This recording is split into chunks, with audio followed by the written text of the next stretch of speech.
Ce qui nous importe en tant que décideurs locaux, c'est de mettre en place des politiques publiques qui permettent de lutter contre les effets du réchauffement climatique.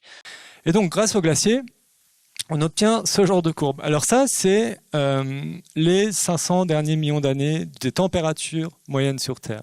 À gauche, c'est il y a moins 500 millions d'années. À droite, c'est aujourd'hui. En fait, grâce aux glaciers aujourd'hui sur Terre, on a une vision de très haute définition de la température et de la composition chimique de l'atmosphère depuis 800 000 ans. C'est les courbes bleues que vous avez là.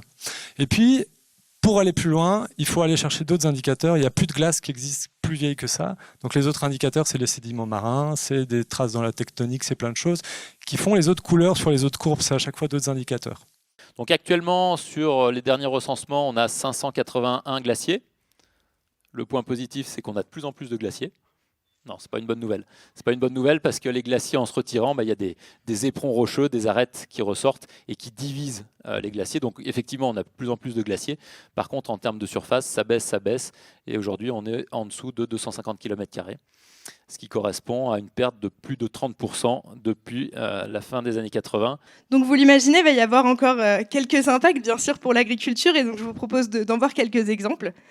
Donc le premier exemple, il va être lié au fait que les hivers voient une augmentation de leur température. Pour différentes cultures, et notamment en arboriculture, on a un phénomène qui s'appelle la dormance. Et cette dormance, elle est levée une fois que l'arbre il a atteint une certaine somme de température froide. Donc on a un risque aujourd'hui de manquer de froid pour lever ce qu'on appelle du coup la dormance et pour pouvoir permettre par exemple aux pommiers de fleurir et donc par la suite de donner des fruits.